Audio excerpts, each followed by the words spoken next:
J'espère que vous allez bien, j'espère que vous vous portez bien. La crise se relance entre l'Algérie et la France et cette fois-ci, nous sommes dans un épisode encore plus violent, encore plus agressif, encore plus tendu que tous les anciens épisodes que nous avons connus depuis ces 8 derniers mois. Depuis fin juillet 2024, nous n'avons effectivement pas connu une tension, un pic de tension aussi violent, aussi élevé dans les relations algéro-françaises. L'Algérie a décidé hier d'expulser 12 diplomates français qui ont tous le statut de fonctionnaires administratifs et qui travaillent avec des services ou des départements qui sont liés directement avec le ministère français de l'Intérieur. L'Algérie donc redéclare la guerre, relance sa guerre avec Bruno Retailleau, le ministre français de l'Intérieur, que les autorités algériennes soupçonnent d'être à l'origine d'un complot qui déstabilise les relations algéro-françaises ou d'un complot qui veut semer la zizanie entre la France et l'Algérie ou d'un complot qui veut tout simplement porter un énorme préjudice moral et politique au régime algérien, puisque les autorités algériennes sont persuadées que l'affaire Ahmed Dezed, que le scandale Ahmed Dezed, dans lequel un fonctionnaire algérien du consulat d'Algérie de Créteil a été emprisonné, placé en détention provisoire depuis le vendredi soir 11 avril dernier, n'est qu'une machination préparée ou machination orchestrée par les services de Bruno Retailleau, puisque l'organisme sécuritaire qui a mené cette enquête de bout en bout, et ce sont les enquêteurs de la DGSI française, la Direction Générale de la Sécurité Intérieure, qui sont les services de renseignement français. Renseignement intérieur qui relève encore une fois la DGSI de l'autorité du ministre de l'Intérieur ici en France, comme la police judiciaire en France. En ce moment, le ministère français de l'Intérieur, c'est Bruno Retailleau. Bruno Retailleau, diable absolu, l'homme le plus détesté par le régime algérien, se trouve depuis hier soir, comme par hasard, au Maroc. Ce qui ne va pas manquer d'aggraver les tensions et les soupçons des relations, des tensions avec l'Algérie et les soupçons des dirigeants algériens. Bruno Retailleau qui est parti au Maroc, il est arrivé hier dimanche soir dans le cadre d'une visite dont il est question de renforcer la coopération en matière de lutte contre l'immigration entre le Maroc et la France. Bruno Retailleau qui a une position extrêmement favorable et très amicale à l'égard du Maroc. Ses déclarations bien avant sa visite ont été très bienveillantes à l'égard du Maroc. Et au Maroc, il a été bien accueilli. Et visiblement, il a de très bonnes relations. Il a des relations entre le Maroc et l'Algérie. C'est deux rapports complètement différents, puisque si Bruno Retailleau établit un rapport de force et un bras de fer avec l'Algérie, avec le Maroc, c'est plutôt une lune de miel. Vous pouvez d'ailleurs lire ce qui a été dans la presse marocaine, ce qui a été dit dans la presse française. Le ministère français de l'Intérieur parle d'une coopération de très grande qualité en termes de dialogue migratoire entre Paris et Rabat. Retailleau, il a affirmé qu'il est à Rabat pour faire le point sur les résultats obtenus, pour tenter de renforcer encore cette dynamique positive en matière de coopération migratoire. Il dit que les Marocains acceptent plus facilement de reprendre leurs ressortissants au profit dangereux, les ressortissants que la France veut expulser, en faisant naturellement référence à l'attitude, indirectement à l'attitude extrêmement difficile et inamicale de l'Algérie qui, elle, bloque les opérations d'expulsion et bloque la délivrance des laissez-passer consulaires. Mais c'est pas du Maroc dont nous allons parler aujourd'hui, parce que, à partir du Maroc, Bruno Retailleau, il a commenté l'affaire Ahmed Dezed, puisqu'il est accusé par l'Algérie d'avoir comploté, d'être à l'origine d'un complot, d'avoir voulu saboter et empêcher la réconciliation entre les deux pays, réconciliation qui a été négociée quand même ardemment pendant tout le mois de mars entre Emmanuel Macron et Al-Majid Tebboune. Et Bruno Retailleau, depuis Rabat, il a réagi en faisant des déclarations extrêmement concises. Il s'est pas attardé sur cette affaire, il a bien compris que c'est très sensible. Mais cette fois-ci, Bruno Retailleau, alors que depuis le début de l'année 2025, même depuis la fin de l'année 2024, il était très bavard, très volubile, il s'attardait beaucoup sur la question de l'algérienne, il menaçait, il voulait s'attaquer à l'Algérie, il faisait des déclarations fracassantes contre les autorités algériennes et les dirigeants algériens. Cette fois-ci, Bruno Retailleau est très concis, voire même très diplomate, il se contente juste de parler des faits. Et Bruno Retailleau est affirmatif, l'enlèvement est avéré, y compris par un individu qui travaille à Créteil, en région parisienne au consulat général d'Algérie.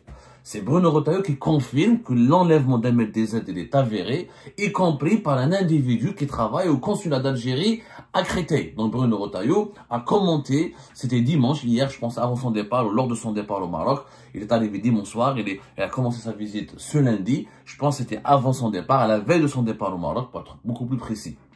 Mais concernant l'ingérence étrangère, est-ce que l'implication de ce fonctionnaire algérien du consulat d'Algérie à Créteil est une démonstration, est une preuve irréfutable d'une ingérence étrangère commise par l'État algérien.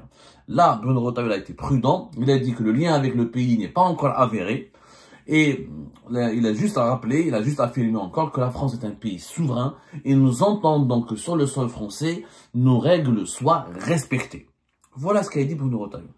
Il n'a pas dit que l'Algérie a commis, il n'a pas dit que l'État algérien, n'a pas dit que le pouvoir algérien, n'a pas dit que les autorités algériennes sont derrière l'enlèvement d'un MDZ. Il a juste dit que l'enlèvement est avéré et qu'il y a un fonctionnaire du consulat d'Algérie à Créteil qui est impliqué dans cet enlèvement.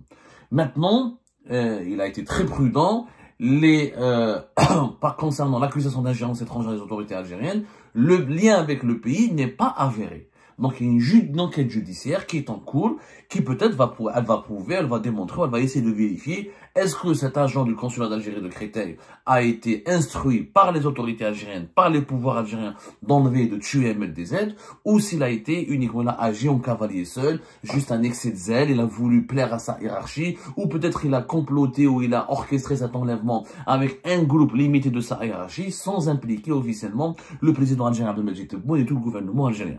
C'est l'enquête judiciaire qui devra s'attaquer à ces hypothèses, qui devra les vérifier les unes après les autres et trouver la vérité. Mais pour le moment, il faut rendre à César ce qui appartient à César. Bruno Retailleau n'accuse pas le pouvoir algérien. C'est le pouvoir algérien qui accuse Bruno Retailleau. Pour une fois, Bruno Retailleau n'est pas très offensif. Il n'est pas aussi agressif qu'avant. Il n'est pas aussi frontal. Alors vous allez me dire, certains Algériens et certains Algériens vont me dire, mais il est rusé, Abdou, Bruno Retailleau, c'est un rotor, c'est un malin. Il a allumé le feu à travers l'affaire MLDZ, il a déclenché un incendie, maintenant il se met en retrait. Oui, mais il n'y a pas de preuve. Encore une fois, le parquet national antiterroriste ne relève pas de l'autorité de Bruno Retailleau. Bruno Retailleau n'est pas ministre de la Justice. C'est pour ça que moi je pense que les autorités algériennes, en expulsant 12 diplomates français, en enclenchant un nouveau bras de fer avec les autorités françaises, et en relançant la crise avec la France, et en basculant encore une fois les relations franco-algériennes dans une crise irrationnelle et dans une sorte de psychose, elles ont commis une erreur. Pourquoi? Parce que Bruno, pour le moment, l'affaire est entre les mains de la justice, c'est une détention provisoire, il n'y a pas eu de procès, il fallait attendre la fin de l'enquête judiciaire, et il fallait attendre que les juges fassent leur travail, et à ce moment-là, l'Algérie va juger. C'est tout. Mais Bruno Retailleau, jusqu'à maintenant, il n'est pas ministre de la Justice, il ne peut pas ordonner au parquet national antiterroriste d'emprisonner un fonctionnaire algérien ou un officiel algérien parce qu'il n'a pas de contact direct avec les juges. La DGSI relève de son autorité, mais la DGSI enquête. Elle a placé les personnes en garde à vue. C'est la justice qui les emprisonne. Et en France, la justice, elle est indépendante des services de l'enseignement. Les services de renseignement ne peuvent pas demander ou faire pression sur les juges pour les emprisonner. Donc, il faut être clair, net et précis. Je pense qu'il y a eu une précipitation, il y a eu une colère excessive, il y a eu un manque, l'Algérie a un manque, je pense, les autorités algériennes, pas l'Algérie, parce que malheureusement, le peuple algérien n'est pas souverain, le peuple algérien n'est pas décideur, n'est pas impliqué dans le processus de décision. Mais pour le moment, je veux dire, le pouvoir algérien a pris une décision qui me semble hâtive, précipitée et n'a pas su observer son sang-froid. C'est une détention provisoire, donc elle n'est pas définitive. Ses avocats peuvent faire des recours. Il peut être libéré au bout de quelques semaines et placé sous contrôle judiciaire. Il n'a pas été encore jugé. Donc, sur quelle base le régime algérien va dire « Ah, c'est une violation de la souveraineté de l'Algérie, c'est une attaque, c'est une insulte contre l'Algérie, c'est une mise en cause injuste de l'Algérie, c'est un déshonneur pour l'Algérie, ou c'est une atteinte à l'honneur de l'Algérie, ou c'est une atteinte à la crédibilité de l'État algérien, ou à ses intérêts en France. » Non, c'est une détention provisoire. L'enlèvement est avéré. Ce que dit Bruno Retailleau. Le fonctionnaire est impliqué. Maintenant, la justice française va voir quel est son degré d'implication. Est-ce qu'il a reçu des instructions de la part de responsables algériens?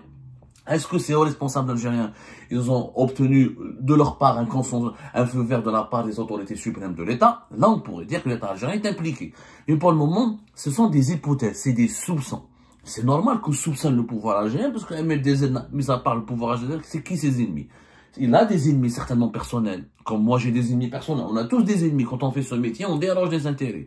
Mais Une opération d'enlèvement de séquestration exige des moyens, exige de l'argent, exige des connexions. Il faut être ou une organisation mafieuse puissante, ou un État puissant. En l'occurrence, comme il y a un fonctionnaire du consulat d'Algérie de Créteil qui est impliqué, qui a été emprisonné, donc tous les regards sont braqués sur le régime algérien. Mais pour le moment, c'est des soupçons.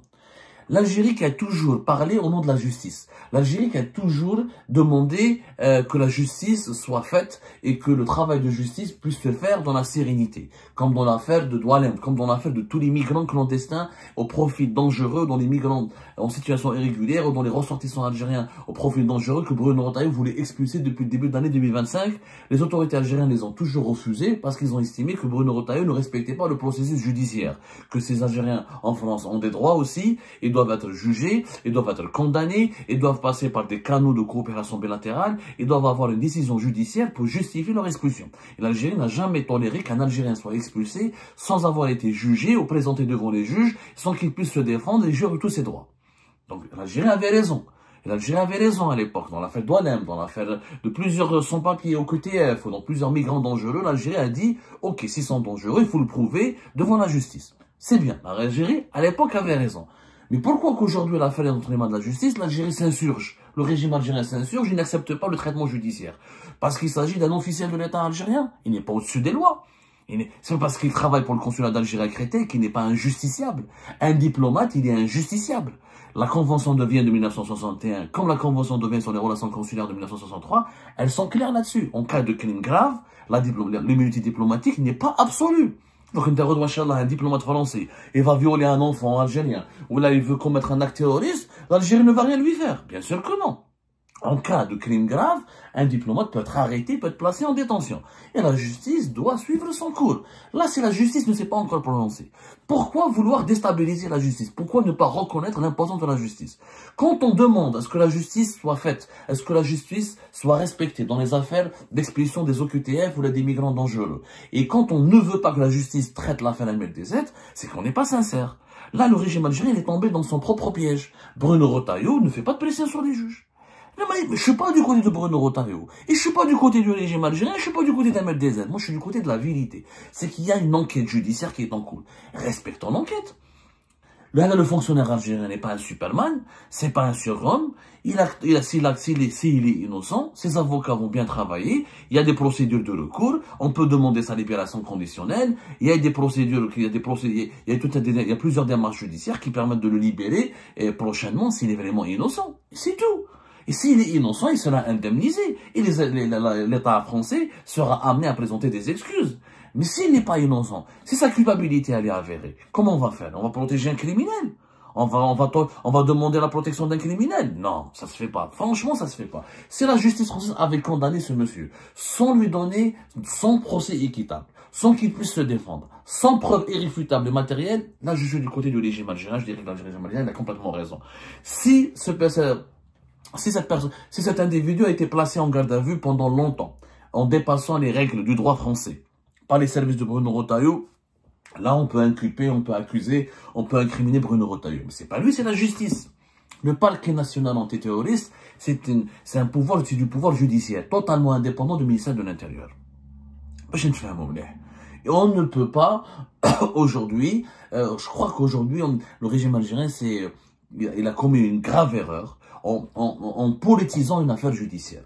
Alors que le régime algérien lui-même, concernant l'affaire des influenceurs algériens, ou concernant les migrants algériens dangereux, ou les affaires des OQTF, avait demandé lui-même de ne pas politiser ces affaires et de respecter la souveraineté de la justice et les processus de justice.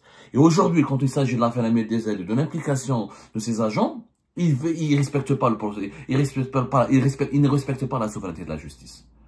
Pour le moment, la conduite de Bruno Retailleau, elle est claire, logique. Nous avons direct sur notre territoire, il faut qu'il soit respecté. Le lien, il lui dit, le lien avec l'Algérie n'est pas encore avéré. Il le dit lui-même, donc il n'accuse pas les autorités algériennes. Il accuse un homme qui travaille pour l'État algérien. Qui est derrière cet homme? L'enquête doit le déterminer. Moi, j'appelle au calme, j'appelle à la désescalade, j'appelle aussi au bon sens. Que les autorités algériennes se calment. Il n'était pas nécessaire d'expulser des diplomates français, puisque les autorités françaises n'ont pas arrêté 12 diplomates algériens. Pour le moment, il n'y a qu'un seul diplomate algérien qui est impliqué. qui travaille au consulat d'Alger. Le consul adjoint de Créteil n'a pas pu être arrêté parce qu'il a été rapatrié vers l'Algérie. Pour le moment, il est cité, mais il n'a pas été encore arrêté. Mais il n'y a pas eu 10 ou 5 ou 7 ou 4 diplomates algériens qui sont visés. Pour le moment, les diplomates algériens en France jouissent de leurs droits le plus normalement du monde. Ils n'ont subi aucun préjudice. Maintenant, si un diplomate algérien fait un crime grave, ce n'est pas un prophète, c'est pas un super-homme, c'est pas un surhomme. Et si la justice, elle est au-dessus de tout le monde. Le président de la République, Sarkozy, ancien président, il est malmené devant les tribunaux. Vous voulez que les juges français vont protéger un officiel algérien? Ça n'a pas de sens. Je pense que les autorités algériennes ont commis une grave erreur en déclenchant une crise diplomatique sur la base d'un processus judiciaire qui est pour le moment neutre, qui est pour le moment rigoureux et qui est pour le moment objectif. Il n'y a pas eu de tort qui a été commis jusqu'à maintenant par les juges ou par les autorités françaises.